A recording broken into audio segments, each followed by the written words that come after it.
All right, welcome back, everyone. Ready for another deep dive. Today, we're looking at, well, you could say it's a pretty tense situation.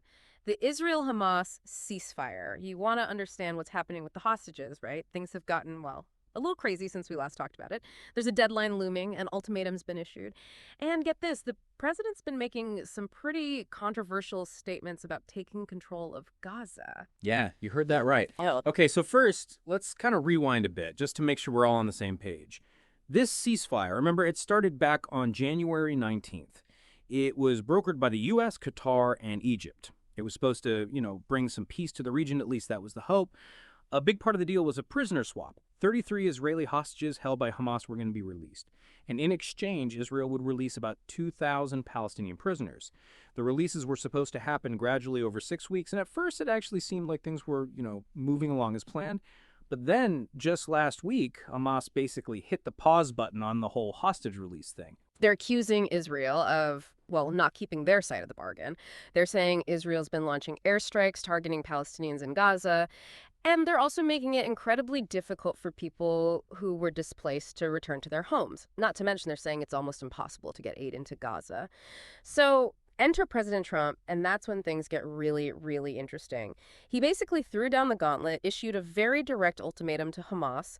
He's demanding that they release all the remaining hostages by, get this, Saturday at noon. That's February 11th, just a few days away. And he said, and I quote, all hell will break loose if they don't.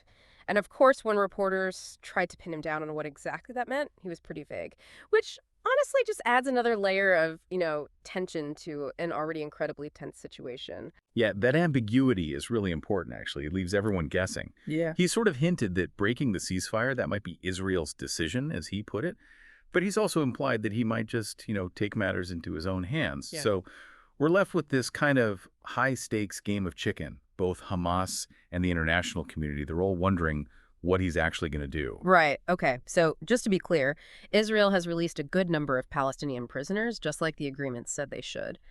But with Hamas stalling, there are still 76 hostages who, well, we just don't know what's going to happen to them. And it just gets worse because we recently learned that 86-year-old Shlomo Mansour, he was a hostage. He was murdered by Hamas.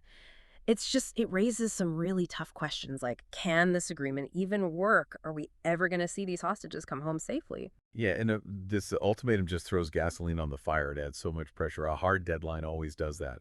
It increases the chance that someone will miscalculate, make a mistake. Both sides are under immense pressure. It feels like, I don't know, the slightest wrong move could set everything off again. Yeah, and we're already seeing the fallout from all this. Israel's defense minister, he didn't hold back. He called Hamas's delay a complete violation of the ceasefire. And he's put the military on high alert, which basically means they're ready for anything. On the other side, a senior Hamas leader called Trump's ultimatum complicating, and he's urging everyone to just stick to the original agreement. But it just feels like we're on this collision course heading straight for that Saturday deadline. And it's easy to forget in all the politics and back and forth that there are real people at the center of this. 3 hostages were released just recently, and their condition was honestly heartbreaking. They were so malnourished, clearly traumatized. The Hostages and Missing Families Forum described it as, and I quote, having endured hell itself. It's a stark reminder that this isn't just about political chess moves. It's about people. Their lives are literally on the line. And the thing is, we don't know how the other hostages are being treated. The toll this must be taking, not just on them, but on their families, it's just unimaginable. And then on top of all this, there's President Trump's statement about taking over Gaza. He keeps doubling down on that idea, saying Palestinian refugees wouldn't be allowed to return and that he'd basically, own the Gaza Strip. As you can imagine, the international community was not happy. There was a huge outcry. The countries that Trump suggested should take in Gaza's population, they were especially outraged. It's controversial, not just because of what he's saying, but because it basically ignores international law. Right. And the whole peace process framework. To understand why this is such a big deal, we need to talk about what that framework actually is. It's this incredibly complex set of agreements and negotiations, all aimed at eventually having a two-state solution.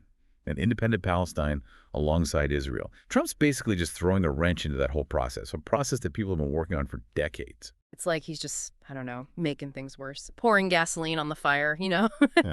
And then To make things even crazier, Prime Minister Netanyahu actually came out in support of Trump's Gaza plan, called it, and I'm quoting here, new, creative, and revolutionary.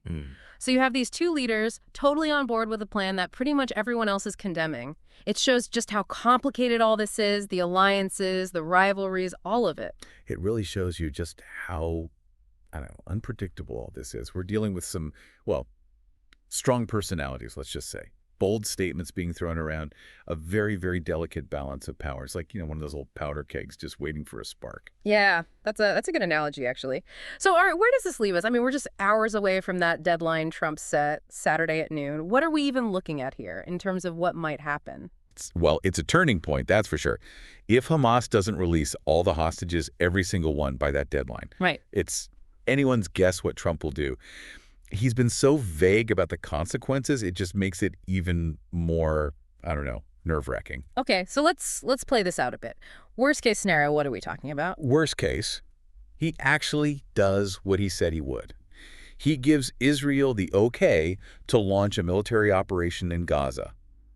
And we've seen what happens with those in the past. It's devastating. A huge escalation of violence, a humanitarian crisis, most likely. And what about the hostages?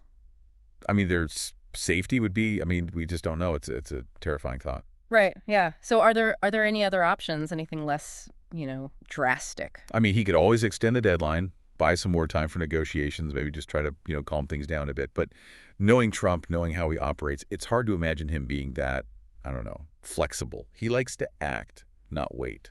It feels like we're all just holding our breath, waiting to see what happens next. The stakes are so high, not just for the hostages and their families, obviously, but for the whole region.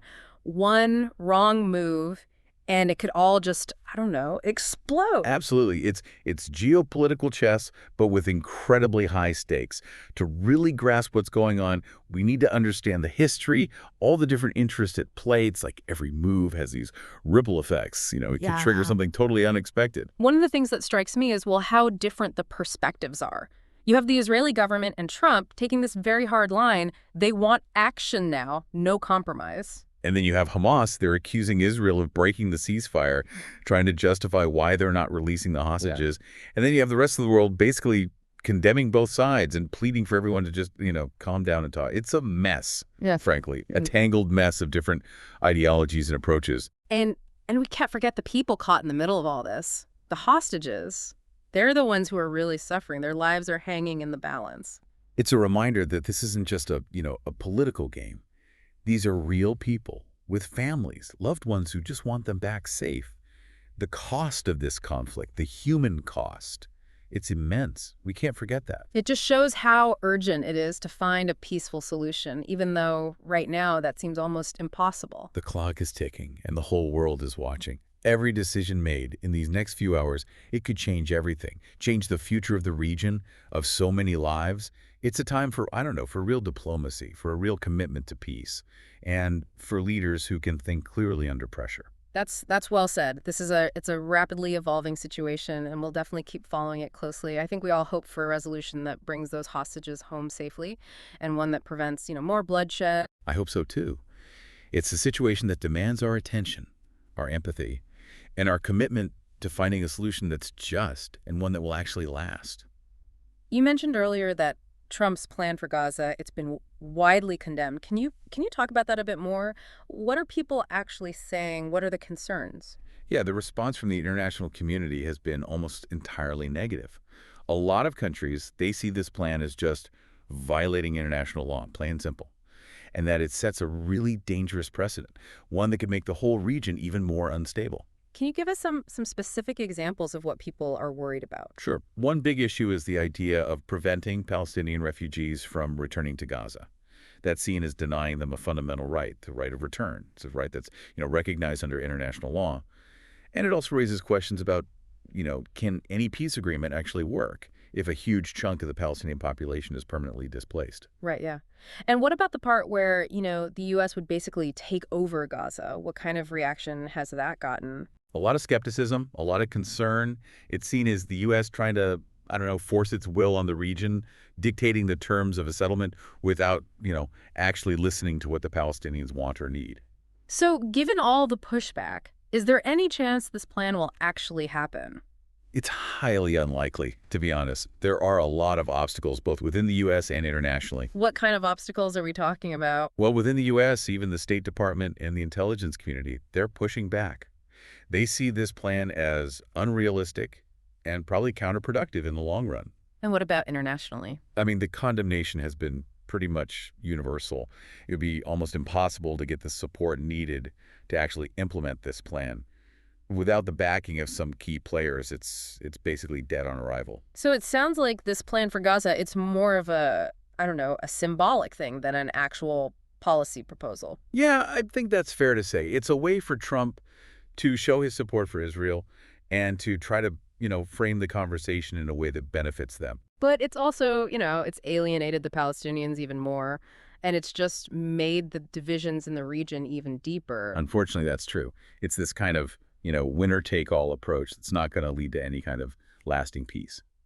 All right, well, we've covered a lot of ground here. Let's take a minute to sum up what we've learned. First, the big takeaway.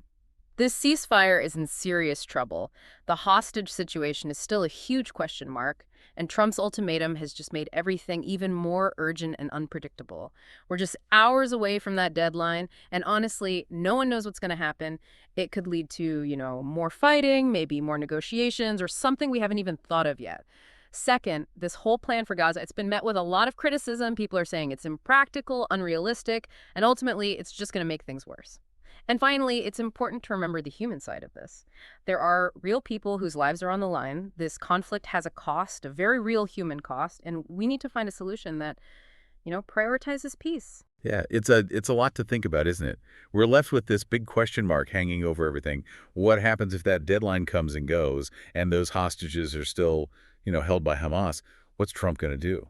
It's the question everyone's asking, and it's hard to say, especially with Trump. He's not exactly predictable. No, he's not. I mean, Yeah. one possibility is that he actually follows through on that threat, gives Israel the okay to, go in, launch a military operation in Gaza. But that's a risky move, to say the least. You could see a lot of civilian casualties. It could escalate the conflict, even draw in other countries. And, there would be global condemnation for sure. Yeah, it's a scary thought, honestly. So are there any other options, things he could do instead? Well, he could try to pressure Hamas in other ways, Right. economically maybe, or through diplomacy. He could impose sanctions or maybe work with, Egypt or Qatar. They've been involved in the negotiations before. What about, talking to Hamas directly? Is that even a possibility? It's hard to say, really. I mean, based on how his administration has dealt with Hamas in the past, it doesn't seem likely. But then again, this is a very, very volatile situation, so I guess anything's possible. Let's think about the people who would be most affected by all this. The people living in Gaza, in Israel. How would any of these scenarios play out for them? Well, if there's more violence, it would be devastating. We've seen it before, the humanitarian crises, the displacement, the loss of life. It's hard to even think It about. really makes you realize, how important it is to find a peaceful way out of this, even if it seems, really, really difficult right now. Absolutely. This is a time for, for calm heads, for strategic thinking, and most importantly, for choosing dialogue over violence. The stakes are, well, they couldn't be higher.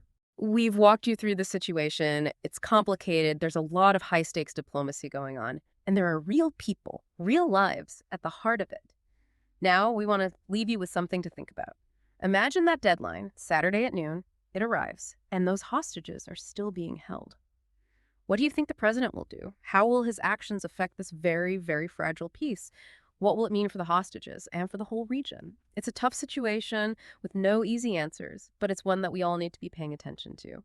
Thanks for joining us for this deep dive. We'll be back soon with more in-depth looks at the most important issues facing our world.